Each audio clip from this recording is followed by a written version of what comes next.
네, 오늘 말씀은 로마서 29번째, 29번째 로마서 14장 1절부터 4절까지의 말씀이고요. 평화가 찾아올 때 변화는 완성됩니다 라는 제목으로 함께 은혜의 시간을 나누고자 합니다. 4월 27일 하루 종일 전 세계의 눈과 귀가 이 아시아의 한 반도 허리에 위치한 이 지역 판문점에 전 세계인의 시선이 쏠렸습니다. 이 문재인 대통령과 김정은 국무위원장이 함께 만난 거죠. 남북 정상회담이 열렸습니다. 불과 1년 전만 해도 이런 날이 올 줄을 국민들 중에 생각했던 사람은 아무도 없었을 것 같습니다. 이 무척 비현실적인 날이었죠. 하루 종일 중계들 아마 보셨을 거라는 생각들이 드는데요. 가장 비현실적인 순간이 여러분들은 어떤 순간처럼 보이셨습니까? 저는 1853년에 이 정전협상 중에 정전협정 직후에 이 중립국 감독위원회가 이 판문점 인근에 만든 이 도보다리가 있습니다. 도보다리가 있는데 그 도보다리에 이 문재인 대통령과 김정은 국무위원장이 산책을 가다가 예정에 없던 그 벤치에 앉아서 40분간 담소를 나누는 장면이 있었어요. 전혀 예정에 없던 장면이라고 하더라고요. 산책하는 건 있었는데 거기에 앉아서 40분간 마이크를 하지 않았기 때문에 무슨 대화가 오가는지 저희는 알 수가 없습니다. 들리는 소리는 오로지 새소리들밖에 없었죠. 오늘도 전 세계에 이렇게 전쟁이 끊이지 않고 폭력과 테러가 난무하는 이 세상 가운데에서 마치 모든 것들이 다 중지된 것처럼 그 순간에 더더군다나 정말로 비현실적으로 보일 수밖에 없는 게 2016년에 이 현재의 국방백서, 국방부에서 내는 국방백서에 보면 북한 정권과 이 북한군에 대해서 우리는 적으로 규정하고 있거든요. 그리고 60세 이상의 군대를 갈 수 있는 북한에 있는 남자들, 예비 병력들은 적에 해당됩니다. 우리나라에 현재는. 그런데 그 적대 관계에 있는 언제 전쟁이 일어나도 이상하지 않을 지금 휴전 중이거든요. 전쟁을 약간 쉬고 있는 중에 그 두 나라의 정상이 도보 다리에서 평화롭게 앉아서 40분 동안 담소를 나누고 있는 장면이 전 세계 생중계로 보여졌던 것이죠. 더더군다나 우리가 그냥 언론에서 접했던 이 김정은 국무위원장은 사실 이 난폭한 광인으로 여겨졌었습니다. 그런데 이 북한 최고 지도자의 얼굴에서 미소가 번지는 걸 보고 저를 비롯한 거의 대다수의 사람들은 생전 처음으로 김정은 국무위원장의 이 육성을 들었어요. 좀 깜짝 놀랐습니다. 이 북한 방송처럼 이렇게 어색하지가 않고 자연스러운 대화를 하더라고요, 이 사람이. 더더군다나 이 사람이 아주 무식한 그 폭력적인 지도자인 줄 알았는데 순간적인 상황 파악 능력이 대단하다는 것을 저희가 곳곳에서 보게 됐죠. 대표적인 장면이 바로 이 장면이거든요. 기억나시죠? 예. 그 군사분계선을 그 김정은 국무위원장이 넘어오자 문재인 대통령이 이렇게 얘기했거든요. 이 남측으로 오시는데 나는 언제쯤 넘어갈 수 있을까요? 그러니까 김정은 위원장이 뭐라고 했냐면 그럼 지금 넘어가 볼까요? 하고 그대로 손을 잡고서 넘어간 장면이었어요. 이 장면이요. 10초간 월경을 했다고요. 그러니까 두 나라 정상이 순식간에 전혀 예정이 없던 군사분계선을 넘어오는 것까지는 시나리오였는데 순간적으로 저는 언제 갈 수 있을까요? 라는 질문에 곧바로 손을 잡고서 넘어가는 장면이었습니다. 그래서 미국 CNN에서 뭐라고 했냐면요. 이번 정상회담 중에서 가장 흥미롭고 상징적인 interesting and symbolic한 장면이었다라고 이 장면을 꼽았어요. 가장 흥미로웠다라고. 전혀 예정이 없었던 넘어오는 것만 얘기했는데 넘어가도록 요청하는 그 순간적인 센스가 김정은한테 있었다는 거죠. 그래서 많은 분들이 보시니까 울먹이시더라고요. 이 장면들을 보시면서. 특별히 북에 가족을 두셨던 분들 입장에서는 뭉클하셨다고 얘기합니다. 물론 저희가 이 남북 정상회담을 보면서 앞으로 갈 길이 멀다는 것은 맞습니다. 북한이 이 판문점 회담에서 우리 측과 함께 선언한 이 내용에 보면 구체적으로 어떻게 핵을 포기하겠다라는 내용은 빠져 있어요. 그냥 한반도의 비핵화를 이루겠다라는데 서로 합의했다라고만 나오는 거죠. 한반도입니다. 그러니까 북한이 아니고 한반도 전체. 그러니까 우리 쪽에도 어떤 일정 부분에 뭔가를 요구하는 듯한 뉘앙스가 깔려 있는 것이죠. 그렇지만 또 외교 전문가들에 의하면 우리나라 단독으로 이 문제를 해결할 수 없기 때문에 구체적인 완벽한 북한의 이 핵시설을 없애는 것은 미국이 개입하지 않으면, 미국과 협상이 이루어지지 않으면 안 되기 때문에 첫 발을 내딛었다라고 긍정적으로 평가해 주는 게 좋지 않겠느냐라고 조심스럽게 외교 전문가들이 이야기를 하고 있습니다. 그리고 또 한 가지 우리가 지켜보았듯이 이 북한이 항상 뭔가 화해 제스처를 취하면서 뒤로는 또다시 경제적인 지원을 상당수 요구하는 전례들이 많았었기 때문에 분명히 이것들이 어느 정도까지가 북한이 내놓는 진심인지 그리고 얼마만큼의 상황인지는 조금 더 지켜봐야겠죠. 그리고 분명한 사실은 북한이 많이 코너에 몰려있는 것은 사실입니다. 경제적인 위기, 또 이전 대통령과는 다른 도저히 예측할 수 없는 이 트럼프 대통령의 이 광폭 행보가 북한으로 하여금 협상 무대에 나오지 않으면 안 되게끔 몰아친 부분들이 분명히 있다라는 것이죠. 그럼에도 불구하고 이 평화나 그리고 앞으로의 우리가 나아가야 될 통일을 위해서 중요한 발걸음을 떼었다라는 것만큼은 우리가 부인할 수 없다는 사실이죠. 그리고 또 한 가지 저는 분명하게 이야기할 사실이 있다는 생각들을 가집니다. 그것은 이 남북 정상회담을 위해서요, 평화와 통일을 위해서 수많은 교회와 기독교 단체들이 기도를 했습니다. 어떤 단체들은 금식을 하면서, 점심 금식을 하면서 이 남북 정상회담을 해서 기도했다라는 것이죠. 그렇다면 이것이 진보냐 보수냐를 떠나서 기도한다라는 크리스찬의 마음으로 이 남북 정상회담을 바라본다라면 하나님께서 우리가 예상을 뛰어넘는 하나님의 손길이 우리 민족 가운데 임하고 있다는 것들을 좀 긍정적으로 좀 따뜻하게 바라봐야 되지 않을까라는 그런 기대를 가져봅니다. 특별히 우리가 놓치지 않아야 되는 것은요, 정파적인 정략에 그냥 휘말리기에는 오늘도 북한 땅에 2천만 동포들이 고통당하고 있다는 사실을 잊으면 안 된다는 거예요. 마치 이스라엘 백성들이 애굽 땅에서 노예로 있으면서 신음하고 탄식했던 그 소리를 여호와 하나님께서 들으심으로 말미암아 그들을 애굽 땅에서 끌어내 주셨던 것처럼 오늘 저 북녘 땅에서 고통당하고 있는 이 백성들의 신음소리를 하나님이 들으신다는 거죠. 그리고 이 북한 땅과 이 민족의 하나됨을 위해서 오늘도 보이지 않는 곳에서 눈물을 흘리면서 기도하고 있는 수많은 이 그리스도인들의 기도를 하나님께서 들으신다는 것을 우리가 잊으면 안 된다는 거예요. 그래서 기도하기는 우리가 기도해야 될 문제가 있습니다. 그리스도인으로서 우리 모두의 마음을 이렇게 뭉클하게 했던 이 출발점을 앞으로 전개되어져 가는 과정에서 지도자들이, 국가의 지도자들, 전 세계의 지도자들이, 또 우리나라의 정치인들이 어느 특정 정파의 이익에 의해서 이것들을 좌지우지하는 그런 소위 말하는 꼼수에 의해서 왜곡되거나 변질되어지지 않고 서로 그 시작은 우리가 알지 못하는 어떤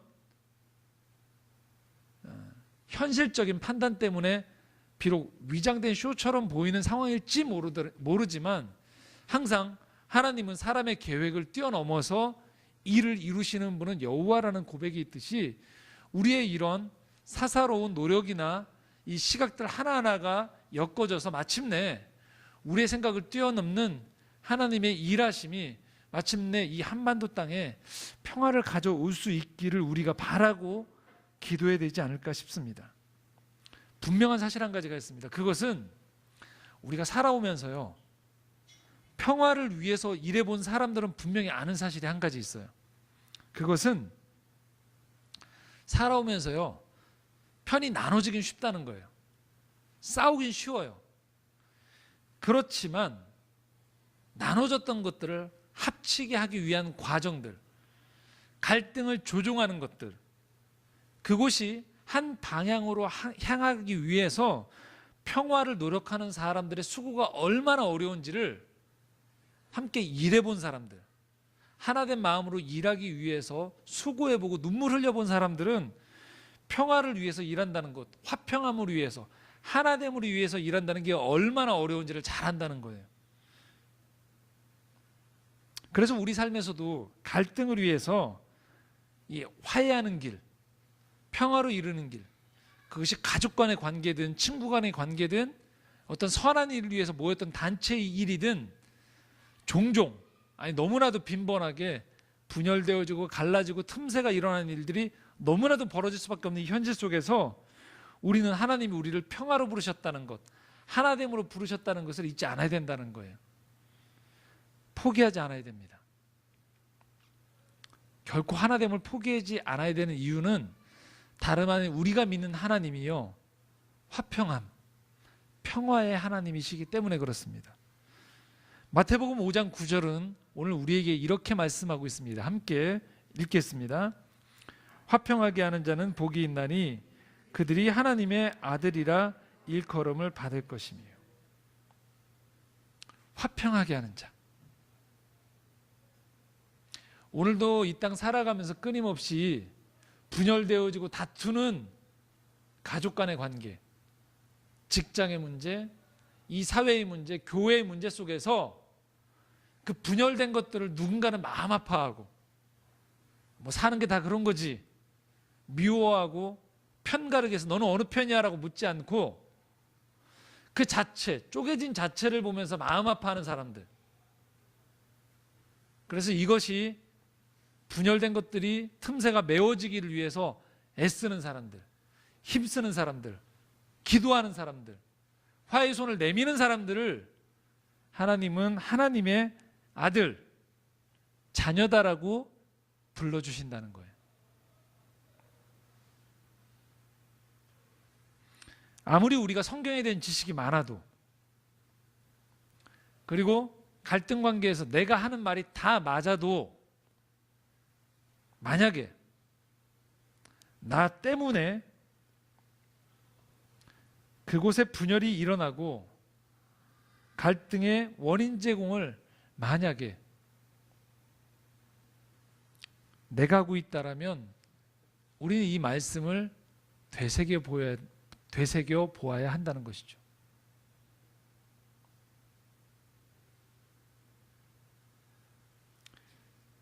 제가 며칠 전에 저희 딸한테, 저희 아내와 딸에게 한 권씩의 책을 선물해 줬었습니다. 대인관계에 대한 책을. 저희 딸한테 권해줬던 책이 있습니다. 이 책 제목 얘기하면 많은 사람들이 은혜를 받더라고요. 함부로 사람에게 휘둘리지 않는 법. 은혜가 되시죠? 벌써 제목이. 함부로 사람에게 휘둘리지 않는 법. 초등학교 5학년 저희 딸한테 제가 이 책을 권해줬어요. 저희 딸을 힘들게 하는 사람들이 있는 것 같아서 휘둘리지 말라고 좀 지혜를 가졌으면 좋겠다는 마음으로, 신앙서적은 아닌데 그 책을 한번 권해주면서 제가 숙제를 했어요. 한 챕터씩 읽고 아빠하고 얘기하자, 깨달은 바를 얘기하자라고. 며칠 됐어요. 저희 딸이 그래서 보니까 책상에 올려놓고 꼬박꼬박 읽더라고요. 근데 제가 어제 영화제 일을 마치고서 꽤 늦게 집에 들어왔습니다. 한 10시 반, 11시쯤 집에 들어갔는데 아직 안 잤어요. 잠자리를 펴면서 저희 딸한테 물어봤어요. 그 책 읽어봤냐라고. 읽고 있다고. 어때? 괜찮아? 그러면서 누구 떠오르는 사람 없어? 그랬는데 저희 딸이 이렇게 얘기하더라고요. 저희 딸이 늘 이제 교우 관계에 대한 이런저런 얘기를 하는데, 이제 한 친구를 떠올리면서 제가 그 친구 얘기를 하길래 그렇지라고 얘기할 줄 알았는데 딸이 이렇게 얘기하더라고요. 아빠, 이 책을 읽었는데 혹시 내가 그 친구 편에서는 그 친구한테 내가 휘두르게 만드는 사람이 아닌가를 자기가 생각이 반성이 됐다는 거예요. 저는 자기를 피해를 주는 사람을 떠올리라고 그 책을 줬는데 저희 딸은 도리어 혹시 본인이 저희 딸의 친구 중에 계속 달라붙어서 좀 귀찮게 하는 친구가 있거든요. 그래서 오히려 부모인 저희는 좀 거리를 떼어라, 널 좀 챙겨라라고 얘기하는데 도리어 저희 딸은 그 책을 읽으면서 혹시 내가 그 친구 편에서는 그 친구가 약자가 되어서 휘둘림을 당하는 친구가 되어지지 않았는가라는 생각들이 들었다라고. 순간 부끄럽더라고요.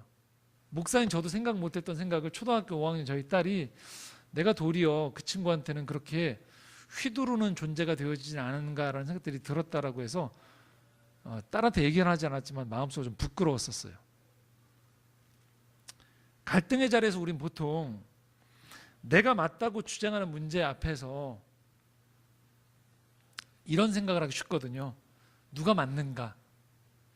그 자존심의 영역에서 물러서지 않거든요. 그런데 되돌아보면 하나님은 우리에게 이렇게 말씀하시는 거거든요. 그것이 선과 악의 문제가 아니고 만약에 가치관의 차이에서 또는 조금의 입장의 차이에서의 문제라면 우리가 좀 다른 그리스도인으로서 다른 태도를 취해야 되지 않겠느냐를 우리에게 질문을 던지고 있는 거예요. 다소간의 손해를 감수하더라도 평화, 화평, 하나됨을 위한 쪽으로 가는 쪽을 우리가 선택해야 되지 않겠느냐를 우리에게 묻고 있는 거예요. 이 과정에서 우리는 때로는 져줄 수도 있고요, 양보할 수도 있고 내 것을 다 챙기지 못하는 상황이 발생할 수도 있다는 거예요. 그럴 때 우리 이런 생각을 하거든요. 이게 말이 되는가? 저 사람이 얼마나 옹졸하고 편협하고 나에게 해를 끼쳤는지를 모르기 때문에 혹시 이런 넉넉한 이야기를 그냥 마음 좋은 얘기를 하는 것은 아닌가? 그런데 그럴 때 이렇게 답변을 돌려드릴 수 있을 것 같아요. 그걸 모르는 게 아니라고. 모르는 게 아니라는 거예요. 그런데 왜 그런 요구를 성경에서 할까요? 다름 아닌요, 내 편에서 봤을 때 그 사람이 만약에 편협하다고 부족하다는 걸 알게 되면요, 나는 아는데 정작 갈등 관계에 있는 그 사람은 사실은 자기가 편협하고 모자라다는 걸 모를 가능성이 많다는 거예요. 알고 있는 쪽이 사실은 강한 쪽이라는 거예요. 그래서 만약에 서로의 각자의 자리에서 옳음과 이익에 대한 주장만 한다면 결코 하나됨을 이룰 수가 없다라는 거예요. 그렇기 때문에 어느 한쪽에서 이 상황이 누가 더 많이 아는지 품어줄 수 있는지의 품을 가진 사람이 전략적인 의미에서 이것을 순간적으로 내려놓을 때 이것이 해결의 실마리가 보인다는 거죠. 그리고 기다리는 거죠. 그리고 그 기다림 속에서 결국은 내가 추구하는 가치와 방향이 왜 옳은지, 만약 정말 그것이 맞다라면 그것을 함께 일하고 지내는 가운데에서 나의 성품과 태도를 통해서 증명하는 거죠. 말을 통해서가 아니고요. 그래서 결국은 상대방이 하나 되는 과정이 왜 중요한지 설득되도는 쪽으로 가는 것이 맞다라는 말씀인 거예요. 자, 오늘 말씀 1절에서 그래서 우리에게 이렇게 권면하고 있습니다. 1절 말씀 함께 읽겠습니다. 믿음이 연약한 자를 너희가 받되 그의 의견을 비판하지 말라는 거예요. 자, 믿음이 연약한 자를 너희가 받으라는 거예요. 그냥 조목조목 잘못을 다 지적하기보다는. 자, 여기서 믿음이 연약한 자 누구일까요? 상당히 이 말씀은 우리가 오해하기 쉬운 말씀이에요. 보통은 기독교 역사에서 믿음이 강한 사람은 원래 누구냐면 유대민족이에요. 2000년 넘게 하나님의 말씀이라는 율법을 가지고 있던 존재였거든요. 그리고 안식일이 되면 꼬박꼬박 안식일을 지키고 금식을 하고 11조를 하던, 너무나도 종교적인 율법을 잘 지키던 사람들이거든요. 그런데 십자가 부활 사건이 일어나고 난 다음에 이게 역전이 됩니다. 그래서 지금 여기서 믿음이 연약한 자는 누굴 말하냐면요, 유대인인데 그리스도인으로 변화된, 다시 말하면 신앙생활을 아주 오래 했던 사람을 말하는 거예요. 이 사람이 지금 믿음이 연약하다고 거꾸로 얘기하고 있어요. 그럼 여기서 믿음이 강한 사람 누굴까요? 다름 아닌 십자가의 예수 그리스도의 복음을 받아들임으로 말미암아 더 이상 날, 절기, 율법적인 어떤 태도에서 그걸 뛰어넘을 수 있는 자유함을 맛본 사람들을 말해요.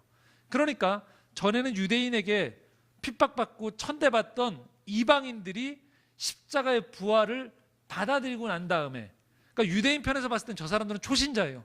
하지만 그리스도의 십자가의 복음의 능력 앞에서 보면 누가 도리어 초보일까요? 유대 그리스도인들. 아직도 음식의 문제, 그러니까 포도주를 마시는 문제에 있어서 굉장히 주저주저하는 사람들, 음식의 문제에 있어서 혹시 이게 우상의 제물에 드려졌던 제물이 아닐까, 그래서 음식에 두려워하는 사람들, 그런 사람들이 도리어 믿음의, 여기서 믿음은 그리스도의 부활의 믿음을 말하는 거예요. 그 믿음 편에서 보았을 때는 연약한 자라는 거예요. 그 사람들을 도리어 뒤에 믿은 사람들이 품어주라는 얘기인 거예요. 이게 어처구니가 없는 거죠. 오랫동안 나는 어려서부터 어머니 뱃속에서부터 유대 율법으로 다 지키고 정통했다고 생각했는데, 이 사람은 정작 사실은 신앙생활을 하면서도 기쁨을 못 누린 사람들이에요. 늘 법칙에 묶여있고 사람들의 시선에 묶여있는 사람들이에요. 그런데 예수 그리스도의 십자가의 복음을 받아들이고 난 다음에 무엇이 진짜 복음이고 무엇이 진정한 행복인 줄 알게 된 사람들, 그래서 언제든지 자유할 수 있는 사람들이 도리어 강한 사람들이라는 거예요. 그런데 그 사람들이 아직도 나를 중요시 여기고 법칙을 중요시 여기고 사람들의 시선을 의식한 사람들을 바라보면서 아직도 저렇게 갇혀 있느냐라고 비판하지 말라는 거예요. 우습게 여기지 말라는 거예요. 자, 2절 말씀 함께 읽겠습니다. 어떤 사람은 모든 것을 먹을 만한 믿음이 있고 믿음이 연약한 자는 채소만 먹느니라. 그렇습니다. 믿음이 연약한 사람들은 음식을 가려 먹을 수밖에 없어요. 아직도 꺼리끼는 거죠. 자유함을 얻는 사람들은 그렇지 않은데, 믿음이 연약한 사람들은 끊임없이 부활의 복음의 능력에 연약한 사람들은 대대로 해왔던 습관들이 있거든요. 절대 벗어나면 안 된다고 생각하는 거죠. 다른 사람들의 시선과 나로부터 비롯되어지는 습관이 훨씬 더 중요한 거죠. 그런 사람들은 채소만 먹는다는 거예요. 자, 3절 읽겠습니다. 먹는 자는 먹지 않는 자를 업신여기지 말고 먹지 않는 자는 먹는 자를 비판하지 말라. 이는 하나님이 그를 받으셨습니다. 자, 지금 로마 공동체의 분위기가 어떤지를 설명해 주고 있는 거예요. 어떠냐면요, 먹는 자는 먹지 않는 자를 업신여기고 있는 거예요. 그리고 먹지 않는 자는 먹는 자를 또 비판하고 있는 거예요. 다시 말하면 서로가 서로를 멸시하고 비판하고 정죄하고 있는 거예요. 너희 왜 이렇게 자유의 복음을 못 받아들여 하고, 받아들인 쪽에서는 또 저쪽을 바라보면서 저렇게 믿음 생활을 자기 멋대로 해도 되는가, 서로 간에 판단하고 있다는 거예요. 그런데 십자가의 복음의 입장에서 보면 이방 그리스도인들이 훨씬 더 하나님의 복음의 십자가의 능력이 훨씬 더 붙들림 바 되었기 때문에 사실은 그들이 강하다는 거예요. 하지만 만약에 강하다고 생각하는 사람이 약하다고 하는 사람들을 정죄하고 무시한다라면 참 믿음이 아니란 얘기를 하고 있는 거죠. 자, 바울이 지금 이 상황에서 가장 중요하게 인식하고 있는 여부가 한 가지가 있어요. 누가 맞냐가 아니에요. 자, 무엇이냐면요, 자, 3절 하반절과 4절 하반절인데요, 한번 같이 읽겠습니다. 3절 하반절 같이 읽겠습니다. 이는 하나님이 그를 받으셨습니다. 4절 하반절 같이 읽어볼까요? 이는 그를 세우시는 권능이 주께 있습니다. 동일하게 이 말씀이 반복되고 있는 거예요. 자, 공동체가 분란이 일어났을 때 우리는 누가 어느 편이 더 맞아요 라고 얘기할 때 가장 핵심은 뭐냐면, 하나님이 양쪽 모델을 받으셨다는 거예요. 그리고 양쪽을 다 세우시는 힘이 누구로부터 비롯된다? 하나님으로부터 비롯된다는 거예요. 우리는 이렇게 생각하기 쉬워요. 내가 조금 더 세게 얘기했으면 저 사람 말을 들을 텐데, 내가 조금 더 설득력이 있게 이야기하면 상대방이 이 말을 듣고 변할 거라고 생각해요. 하지만 대부분의 일은 그렇지 않다는 거예요. 왜 그럴까요? 어떤 한 사람이 그 입장을 강하게 주장할 때는요, 거기에 얽혀있는 경험이 깊이 배어있기 때문에 그렇습니다. 한 가지만 얘기하고 넘어가도록 하겠습니다. 우리나라에 세대 간의 갈등이 참 많아요. 어느 때보다도. 왜 그럴까요? 젊은 사람들은 어르신들을 보면서 답답하다고 얘기를 해요. 어르신들은 젊은 사람들을 보면서 철이 없다고 얘기합니다. 왜 그럴까요? 경험치가 다르기 때문에 그래요. 윗세대는 6.25를 경험한 세대예요. 그리고 가난을 경험한 세대예요. 밑에 세대는요, 가난을 경험하지 않았어요. 전쟁을 경험하지 않았어요. 그래서 그들에게는 훨씬 더 합리적인 것들이 중요한 세대입니다. 서로 간의 각자의 경험치에서 서로를 바라보기 때문에 서로가 중요시 여기는 가치가 다른 것입니다. 자, 그래서 우리에게 필요한 것이 무엇일까요? 서로 상대방의 입장에 대한 귀를 들여보는 것들이 대단히 중요하다는 거예요. 우리가 부모 세대를 함부로 폄하해서는 안 되는 이유가 왜 그러냐? 어떤 정치적인 입장에서 함부로 멸시하면 안 되는 이유가 왜 그러느냐? 그것들이 단순히 정치적인 이유가 아니고요. 거기에 함께 살아왔던 부모 세대의 인생이 담겨 있기 때문에 그렇습니다. 부모 세대 또한 젊은 세대들이 지금 추구하고 있는 가치관을 함부로 폄하하면 안 되는 이유가 왜 그런 줄 아십니까? 바로 거기에 젊은이들의 미래가 담겨 있기 때문에 그렇습니다. 그 미래가 어떤 토대로 함께 더불어 손을 잡고 갈 토대가 마련되어지지 않으면 윗세대가 언제든지 나만 열심히 노력하면 길이 열렸던 세대와는 다르게 구조적으로 환경적으로 열려지지 않기 때문에 그렇습니다. 젊은이들의 미래가 지금 이루어지고 있는 담론안에 담겨 있기 때문에 그렇습니다. 그래서 서로가 마음을 열고 귀를 듣기 시작해야 됩니다. 어느 한쪽을 맞았다라고 몰아낼 문제가 아니라는 것이죠. 결국은 우리가 북한과 남한이 하나가 되는 것 못지않게 우리 남한 안에서도 윗세대와 아랫세대가 또 동과 서가 젊은 세대와 나이 든 세대가 하나가 되는 것들을 위해서 우리는 기도해야 되고요. 서로 존중한 가운데에서 중요한 가치관에 대해서 우리가 서로 설득하면서 궁극적으로 나아가야 될 방향을 우리가 제시해 줘야 된다는 것입니다. 그렇기 때문에 우리가 기도해야 된다는 거예요. 왜 그럴까요? 서로 간에 지금 얘기했듯이 수십 년간 살아왔던 과거에 대한 이야기가 다르고요. 우리가 살아가야 될 미래가 다르기 때문에 그렇습니다. 이걸 누가 설득할 수 있을까요? 쉽지 않습니다. 그래서 우리는 기도해야 돼요.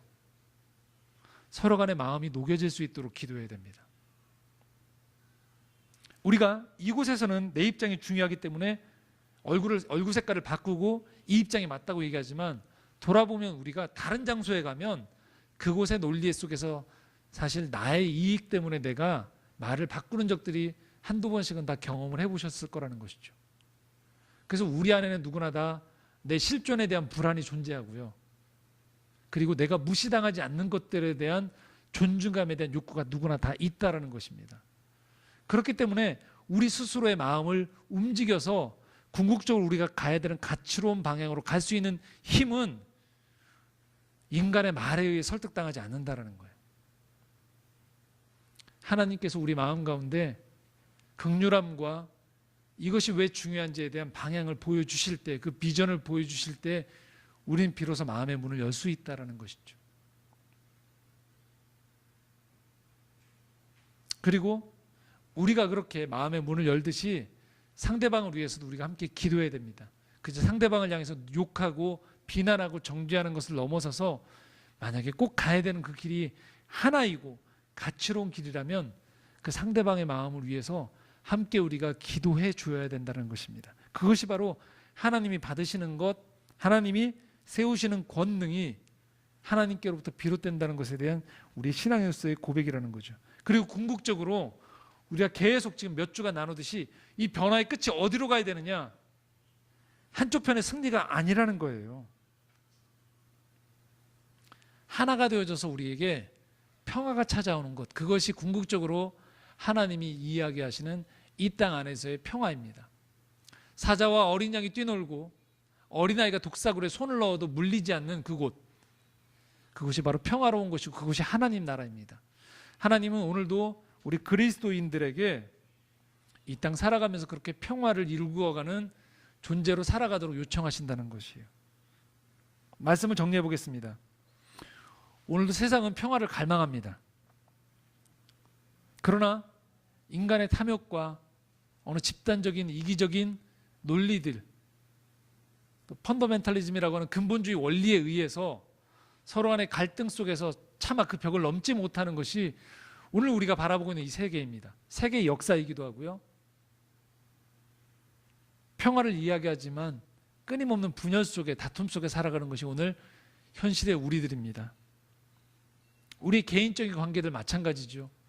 사랑했다 결혼했지만 얼마나 많은 가정이 갈등 속에서, 얼마나 많은 교회가 또 오늘도 분열과 다툼 속에 살아가고 있는지 모릅니다. 기도해야 됩니다. 하나님 앞에 나아가야 됩니다. 하나님께서 이 갈등의 현장에서 우리의 마음을, 나의 마음, 상대방의 마음, 지도자들의 마음을 조금 더 지혜롭게, 따뜻하게, 겸손하게 움직여지실 수 있도록 기도해야 될 것입니다. 그리고 그렇게 우리가 해나가는 이 길이 거듭 말씀드리지만 쉽지 않은 길입니다. 때로는 내 것들을 손해보기도 해야 되고요, 오랜 시간 인내해야 하기도 하고요, 내가 생각한 방식대로 깔끔하게 일이 진행되지 않을 수도 있습니다. 하지만 그렇게 하나님의 마음을 품고 살아가는 사람들에 의해서 결국 우리의 그 평화를 향해서, 화평함을 위해서 나아가는 우리의 노력을 사람들이 보면서, 그래, 저 사람들이 바로 하나님의 자녀구나, 저것이 믿는다는 것이 저런 것이구나라는 것들을 우리가 세상 가운데 보여줄 때 비로소 우리의 힘에 의해서가 아닌 평화를 위한 우리의 수고와 눈물과 헌신 때문에 사람들은 우리를 하나님의 자녀라고 부를 것이고, 사람들은 우리를 향해서 마음을 열 것이라는 것입니다.